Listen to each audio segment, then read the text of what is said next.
욥기 17장 6절부터 16절까지입니다. 우리 함께 읽겠습니다. 하나님이 나를 백성의 속담거리가 되게 하시니 그들이 내 얼굴에 침을 뱉는구나. 내 눈은 근심 때문에 어두워지고 나의 온 지체는 그림자 같구나. 정직한 자는 이로 말미암아 놀라고 죄 없는 자는 경건하지 못한 자 때문에 분을 내나니 그러므로 의인은 그 길을 꾸준히 가고 손이 깨끗한 자는 점점 힘을 얻느니라. 너희는 모두 다시 올지니라. 내가 너희 중에서 지혜자를 찾을 수 없느니라. 나의 날이 지나갔고 내 계획, 내 마음의 소원이 다 끊어졌구나. 그들은 밤으로 낮을 삼고 빛 앞에서 어둠이 가깝다 하는구나. 내가 수월이 내 집이 되기를 희망하여 내 침상을 흑암에 펴놓으며 무덤에게 너는 내 아버지라 구더기에게 너는 내 어머니 내 자매라 할지라도 나의 희망이 어디 있으며 나의 희망을 누가 보겠느냐. 우리가 흙 속에서 쉴 때에는 희망이 스올의 문으로 내려갈 뿐이니라. 아멘. 오늘도 저와 여러분에게 하나님이 함께 하시는 충만하신 은혜가 임하기를 예수님의 이름으로 축복합니다. 오늘 우리가 읽은 이 말씀을 가지고 기대와 절망이 충돌할 때라는 제목으로 함께 말씀을 나누도록 하겠습니다.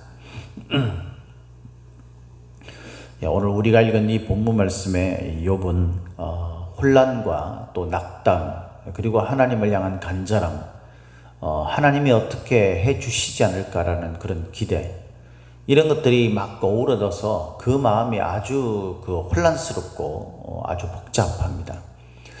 물론 그것이 이제 절망 쪽으로 좀 더 가까워지기는 하죠.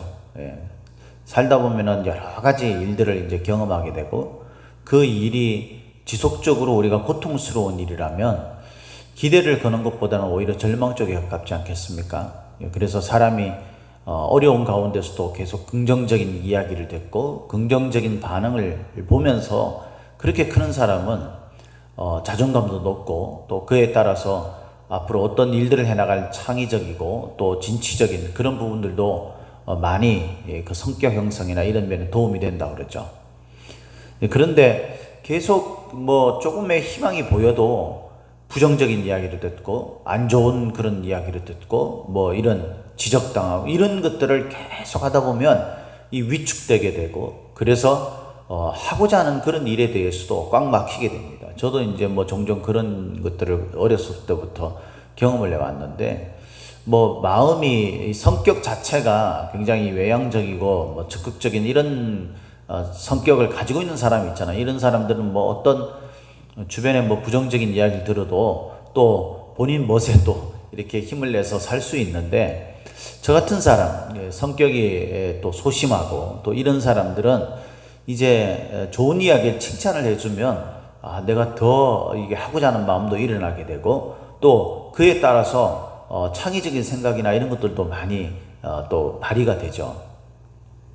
그런데 못한다, 또 잘못한다, 안 된다, 이런 지적, 이런 것들을 많이 받게 되면은, 이거 내가 뭔가를 하려고 해도 이게 잘못된 건가, 이런 혼란 가운데 있게 되고, 그러므로 말미암아서 이 창의적으로 머리 회전이 팍팍 돌아가던 게 뭔가 꽉 막힌 듯한 느낌이 들 때가 있어요. 그러니까 당황스러운 거죠. 위축되면서 머릿속에 아무 생각도 안 떠오르는 거죠. 그러니까 할 말도 잃어버리게 돼요. 평상시에는 말도 잘하고 이랬는데 이 사람이 이제 계속 어떤 그 상대방이 공격하듯이 화가 나는 이런 어떤 모습을 보이게 되면 그걸 계속 지속적으로 경험하게 되면은 말문이 턱 막히는 거죠. 소위 말문이 막힌다 그러잖아요. 머릿속에 이런저런 생각이 있어도 그냥 그게 입 밖으로 나오지도 않는 겁니다. 그냥 할 말을 잃어버리게 되는 그런 상태가 되죠. 그래서 이것이 계속되다 보면은 좀 부정적인 삶에 자기의 자존감도 낮아지게 되고 또 자존감이 낮은 사람이 뭔 창의적인 것을 생각하겠어요. 그러니까 그 창의적인 것도 사라지게 되는 그래서 아이들 교육할 때도 그것이 참 중요하다고 말하잖아요. 이런 것들을 이제 경험하게 되는 겁니다. 이 욥이 지금 그런 상태에 있는 거죠. 지금 그가 겪는 어려움이라는 것은요, 우리가 이렇게 말할 수 있는 것이 아니에요, 사실. 그죠? 우리가 상상할 수 없는 거죠. 한마디로 말해서 인간이 당할 수 있는 최악의 가장 고통스러운 어떤 상황을 지금 직면하고 있는 것이 바로 욥 아닙니까? 자녀들이 하루아침에 다 죽고 재산 하루아침에 다 잃어버리고 자기의 몸은 병들어 있고 주변에 있는 사람들은 다 떠나고 이런 상황 속에 있을 때 그때 이 욥이 무슨 희망을 생각할 수 있겠어요? 그런데 욥은 희망을 생각하려고 하는 겁니다. 계속 이렇게 하나님 앞에 자신의 처지를 간청하면서 억울합니다. 하나님이 나를 돌보시면 내가 여기서 빠져나올 수도 있습니다. 주변에서 어떤 이야기를 할 때에도 처음에는 뭐라고 해야 합니까? 주신 분도 하나님이시고 가져가시는 분도 하나님이시다 라고 하나님의 절대적 주권에 대해서 인정합니다. 이런 모습을 보이다가 이게 계속 시간이 지나고 그리고 절친이라고 말하는 이 친구들이 와가지고 하는 이야기가 너의 죄 때문에 네 아들, 네 딸들도 다 죽고 너가 지금 이 모양 이 꼴이 됐지 않냐. 그러니까 빨리 회개하고 그 너의 죄를 추악한 가면을 벗고 돌이켜라. 막 이렇게 이야기를 하니까 그게 속이 막 터지는 거죠. 그런 이야기들을 지적을 당하고 이러면서 그러다 보니까 이 마음이 점점점 절망 가운데 빠져들게 됩니다. 처음에는 하나님 앞에 하소연하던 그런 이야기가 나중에는 자기가 왜 태어났는지부터 시작해서 하나님이 이렇게 하시는 것이 공평한 것인지 하나님이 왜 도대체 나한테 이렇게 하는지 이런 마음속에 소위 말해서 하나님을 향한 분통 이런 것들이 터져나오게 되는 거예요.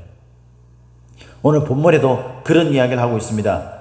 우리가 어제 이야기한 것처럼 5절 말씀에 보상을 얻으려고 친구를 비난하는 자는 그의 자손들의 눈이 멀게 되리라 이렇게 이야기를 했는데 이게 속담이라고 그랬잖아요. 근데 그렇게 말하고는 이 사람들 앞에서 내가 속담거리가 된다. 그렇게 내가 이 꼴이 된다. 라고 이야기를 하고 있습니다. 하나님이 나를 백성의 속담거리가 되게 하시니 그들이 내 얼굴에 침을 뱉는구나. 나를 조롱하고 이런다. 뭐 요즘같이 또 사회적으로 이 기독교에 대한 인식이 아주 나빠졌을 때, 부정적인 상황이 됐을 때 우리가 열심히 신앙생활 하면서도 이런 마음의 경험을 할 때가 있잖아요. 그죠? 너는 열심히 신앙생활하고 열심히 하나님의 공의를 드러내고 열심히 하나님의 사랑을 주변 사람들에게 전하고 이렇게 합니다. 그런데 뭐 몇몇 어떤 그런 기독교 교회와 또 뭐 목회자 뭐 이런 사람들에 의해서 그 주변 사람들한테 기독교에 대한 인식이 아주 나빠졌어요. 그래서 교회에 다닌다는 것이 수치스럽고 신앙생활 하는 것이 참으로 사람들 앞에서 뭐 어처구니 없이 부끄럽다고 느껴지는 이런 상황이 지금 현재 처지잖아요. 그러니까 이 욥이 그런 것들을 고백하는 거예요. 우리들의 어떤 마음이 욥만큼은 아닐지라도 부분적으로 느낄 수 있는 거죠. 이때 우리 마음속에 일어나는 생각이 뭡니까? 하나님 앞에서 우리가 신앙생활하는 것이 도대체 우리한테 무슨 유익이 있는가? 이런 회의적인 생각이 일어나지 않겠습니까? 내가 열심히 신앙생활하면 사람들이 나를 인정해 주는 게 아니라 지금 내 얼굴에 침을 뱉고 있는 이런 결과가 돌아오는 이것이 도대체 우리가 열심히 신앙생활하고 그런 나의 결과인가? 저 사람들은 악을 행하고 잘못된 모습을 행하면서 거짓된 가면을 쓰고 그렇게 술수를 부리면서 그렇게 적당하게 사는데도 불구하고 잘 먹고 잘 살고 자기 하고 싶은 거 다 누리고 그렇게 사는데 나는 하나님 앞에 헌신되어서 이렇게 열심히 주를 섬기고 주를 위한 그런 삶을 살아왔는데 나는 왜 저 사람들 앞에서 이렇게 초라한 모습을 보이고 사람들은 나를 업신여기고 이렇게 하는가? 이런 마음들이 우리한테 막 일어나잖아요. 여러분, 우리가 하나님 앞에서 열심히 신앙생활 하면서 신앙 가운데 내 신앙이 참된 신앙이 되도록 그렇게 한들 그것이 무슨 소용이겠습니까? 정직한 자가 나의 모습으로 말미암아서 놀랐다. 8절 말씀을 보니까 놀랐다라는 이 말의 원래 뜻이 뭐냐면 섬뜩해하다라는 뜻이에요. 그러니까 나를 보고 막 두렵다는 거죠. 섬뜩해한다는 거죠. 내가 좋은 믿음의 본이 되는 사람인데 믿음의 본을 보이면 사람들이 나를 보고 하나님께 영광을 돌리고, 그죠? 그들도 나와 같은 신앙의 삶을 살지 않겠어요? 그런데 내 꼴이 엉망이에요. 사람들이 나를 보면 섬뜩해하는 거예요. 그 열심히 살려고 했던 사람들이 나를 보니까 저렇게 열심히 살아도 무슨 소용이 있나? 저도 그런 이야기를 종종 들어요. 열심히 신앙생활한 그런 우리가 사람들 앞에서 생활적인 면이나 이런 면에서 제일 쪼들리게 살고 이렇게 할 수밖에 없잖아요. 신앙인들이 무슨 그렇게 목회자가 무슨 돈을 많이 벌겠어요. 그러지 않습니까? 그런 사람들이 우리를 보면서 신앙생활 열심히 해도 저렇게 어렵게 생활적으로도 어렵고 이런저런 어려운 일들을 만나고 그렇게 사는 게 무슨 의미가 있나? 이런 이야기를 할 수 있는 거죠. 제가 신앙생활 했던 그런 고향교회나 아니면 부교육자 생활했던 그런 교회에서 그런 이야기를 좀 듣는 사람들이 있어요. 열심히 교회에서 헌신된 삶을 삽니다. 교회 구전 일은 다 도맡아서 하고요. 새벽 예배 예배란 예배는 빠지지 않고 하나님 앞에 간절하게 눈물로 부르짖어 기도합니다. 주변에 있는 사람들한테도 얼마나 성격이 좋고 섬기기를 잘하는지 뭐만 있으면은요, 다 이렇게 남들을 위해서 쓰는 거예요. 그러다 보니까 자기를 위해서 쓸 게 없죠. 사람들이 교회 안에서 수군거립니다. 장로님들, 안수 집사님들, 권사님들 이런 사람들 떵떵거리면서 삽니다. 그럼 살면서 그 사람을 향해서 손가락질하죠. 아유, 저렇게 교회에 저렇게 열심히 그렇게 하고 하는데 왜 저 모양 저 꼴로 살아? 누구의 말이 옳은 겁니까, 여러분? 누구의 말이? 그 장로님이나 권사님이나 이런 분들이 그 헌신된 삶을 살면서 지금 좀 궁상스럽게 살고 있는 그 사람을 향해서 말하는 그 말이 옳은 겁니까? 아니면은 그런 소리를 들으면서 이렇게 궁상스럽게 살면서도 하나님 앞에 헌신된 삶을 살고 있는 이 사람이 옳은 겁니까? 우리가 우리 자신을 한번 보십시다, 여러분. 우리가 왜 아둥바둥 세상의 어떤 물질이나 이런 것 때문에 우리의 마음이 분탕질하고 우리의 마음이 거기에 쏠려서 그렇게 살아가고 있습니까? 우리의 신앙은 어느 쪽입니까? 이런 것들이 막 이렇게 겹쳐서 오게 되면 우리의 마음이 막 혼란스럽죠. 예?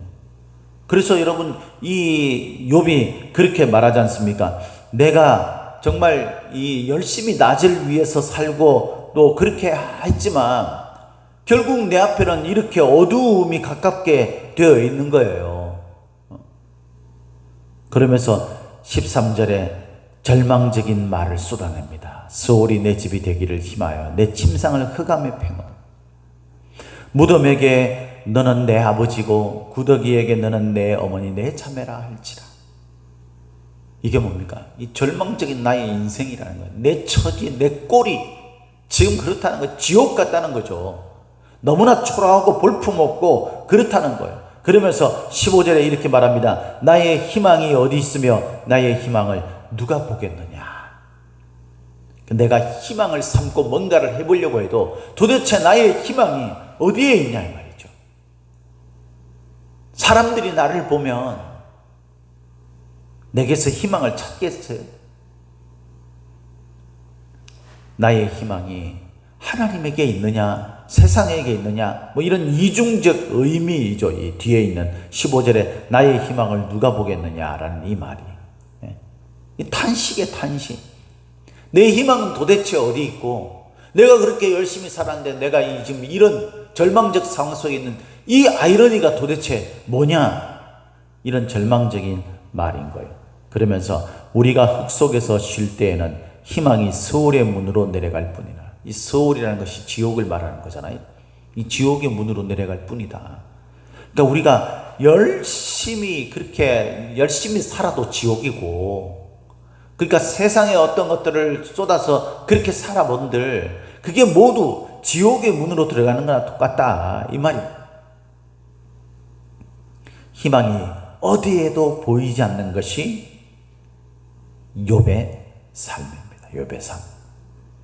그래서 저와 여러분들의 마음속에도요 이런 마음이 일어날 때가 있잖아요. 살다 보면 막 이것도 안 되고 저것도 안 되고 막 일은 꼬이고, 근데 내가 안 할 수는 없고 하기는 해야 되고, 이런 상황들이 막 만나게 되면 내가 그래도 뭔가 가능성이 있지 않을까라는 기대가 어김없이 또 절망으로 바뀌게 되고, 그래서 기대와 또 절망이 막 서로 충돌하면서 내 마음속에 막 복잡한 본내에 휩싸이게 됩니다. 해도 소용이 없는 것 같은 그런 마음이 일어날 때가 있어요. 저도 목회를 하다 보면 이런 생각이 인간이기 때문에 일어날 때가 있어요. 열심히 성도들을 가르쳐서 양육한다고 양육하고 성경 공부하고 주변에 돌아보면은 누구도 어떤 교회 목사님들도요 이렇게 하는 분들이 그리 흔하지 않더라고요. 막 처음 한 명 있을 때부터 성경 공부 시켜가지고 단계별 성경 공부 마련하고 막 그렇게 해나가는 교회가 그리 많지 않더라고요. 근데 저는 사실 교회를 처음 우리 교회를 처음 개척했을 때부터 한 명, 두 명, 뭐 몇 명 나올 때 그때부터 성경 공부 시작하고 뭐 1단계 성경 공부, 2단계 성경 공부 그래서 리더십 세우고 막 이걸 정말 계획을 탁 세워가지고 차근차근 그렇게 해나왔거든요. 근데 돌아보면은 그것이 우리한테 무슨 유익이 있었을까 이런 회의적인 생각이 들 때가 있죠. 왜 없겠어요?